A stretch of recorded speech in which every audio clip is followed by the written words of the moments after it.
Hello, ladies and gentlemen. Welcome to another video. Tonight I'm going to talk about something a little different. Bloating. I want to talk about bloating, and maybe I can help you if you are suffering with this. So let's just get into it. I'm not a doctor. I'm just talking about my personal experiences, the things that helped me out, and what helped me may be able to help you. So if you want to listen, awesome. If you want a professional's opinion, you might be better off talking to your doctor or finding a doctor on the internet. But I'm going to get started with mine. Because it may help you, it may not. But it doesn't hurt, does it? Every little bit of knowledge helps, as it were. So, what bloating is essentially too much gas in your stomach and your digestive system. Now, having gas in that area is good because it helps push the food through, and helps you to the toilet. But if you are heavily bloated, it could be due to a number of things. If you're truly concerned about it, you want to see a doctor, and maybe they can alleviate some of the things that are going on in your head. It's like rule out any worst of the worst scenarios, if you know what I mean. So let's get into it. Indubitably. So, one, you may be eating too much. What do I mean by this? Well, if you generally eat, if you don't have a good diet, so you're eating pizzas, lasagnas and all this, it's not exactly good for your stomach if you have it all the time. So it's going to make you bloated. You want a well-balanced diet, and your problem's not going to go away until you fix that. So that's number one. You want to get a balanced diet, and so if you're eating pizzas and you're not going to give up pizzas and lasagnas and spag bol every day, this video is not going to help you at all. So you might as well bugger off. But if you have a well-balanced diet and you're relatively healthy, you eat the right things. And what are the right things? Well, no processed food. You basically just want to be eating whatever is grown, so vegetables, plant-based food, potatoes, rice, natural ingredients, and meats, so like anything that walks and talks. Well, not talks, because that's cannibalism, and we don't do that yet. So, I mean, like animals. But not pigs, because they are very fatty and deliciously disgusting. So, we don't eat pigs. So, let's get on with it. So, yeah, you may be eating the wrong things at first, like all the things I've just said. Foods with high carbohydrates. So a potato is good for you, but if you eat several of them, they're bad for you. Yeah. So you might want to cut down on your potatoes or whatever carb intake you may have. So I've got my plate. Because I lift weights, I prep all my meals. So I do them like a big meal prep and freeze a lot of the foods. But if you have a plate, your protein wants to take up just over half. 3/4 to half is fine. Then you split up the rest with carbs, rice, potatoes, and your vegetables. So I go from a plate like this, which is considered a big meal. If you're looking next to my hand, it's a big meal if I just had a plate full of that. So I've dropped down from that to a Tupperware dish, and I have a couple of these a day. So I eat little and often. It's a survival technique. Eat little and often. And doing this, I've found myself feeling lighter, and I've got more energy because my body's not processing all this food at once. So it really helps. Humans, by nature, we have long legs because we're designed to walk long distances. we're only 10,000 years ago in human evolution where we started settling and making structures and towns and whatnot. But this is why we have long legs. So we're designed to walk more. So eat little and often is how they used to eat back then, before we started farming fields and whatnot. So try that. Eat little and often, every 2 hours or so. You want to eat to the point where you just not full. That's about where I am. Maybe it's a bit more or a bit less for you, but that's where I am. If I get to a point where I'm not full, but in an hour I can feel like my stomach grumbling because I'm a bit hungry, I have a snack. I'll have a very small snack, a biscuit or something, a healthy biscuit. Yeah. So you just might be eating too much. So you want to break down what you're eating and cut it into small portions. But like I say, if you're eating the wrong things, it's not going to help you at all. So there's that. Number two, exercising your stomach. I suffer with a condition called IBS, and there's two sides to IBS. You either always go to the toilet or you struggle to go to the toilet. And I struggle for a long time to go to the toilet. Like, I think it's been like 15 years now.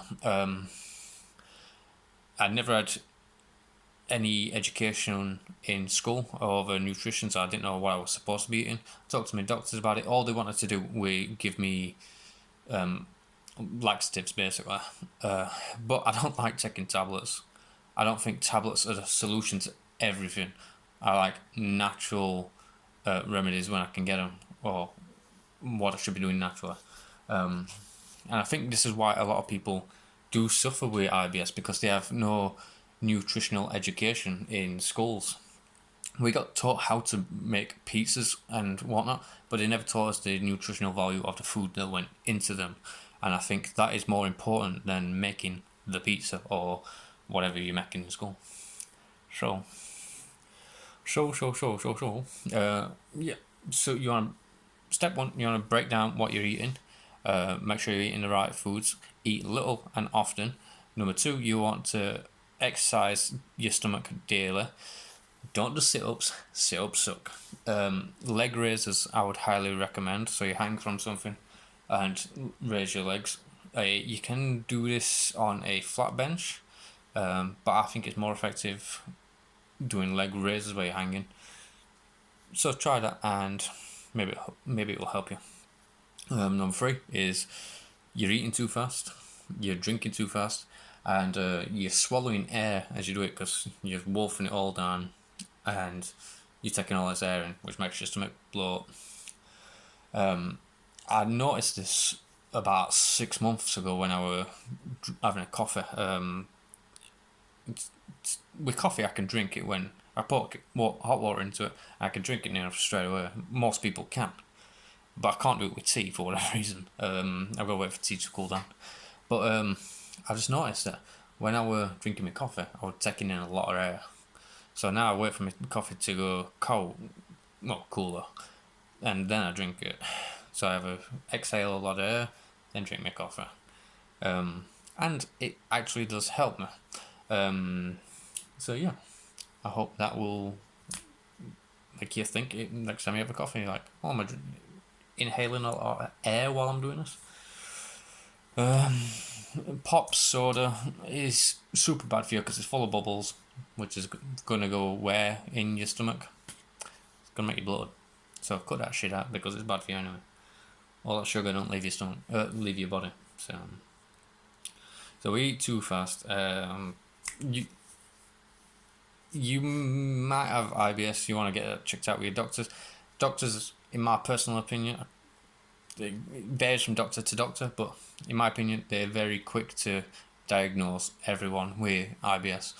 So if they say you've got IBS, try a couple dietary techniques. You might not have it, you might still have it, but the way you can tell is how your diet changes over the months of changing your diet, essentially. Yeah, doing these things should help you, but also walking more as well, because like I said, we've got long legs, we're designed to walk. So try that. An hour a day, half an hour a day, whatever you can manage. It will really help. And also doing some stomach exercises. I have no room to do it here, but there's plenty online. I would highly recommend Athlete X for getting a tighter stomach.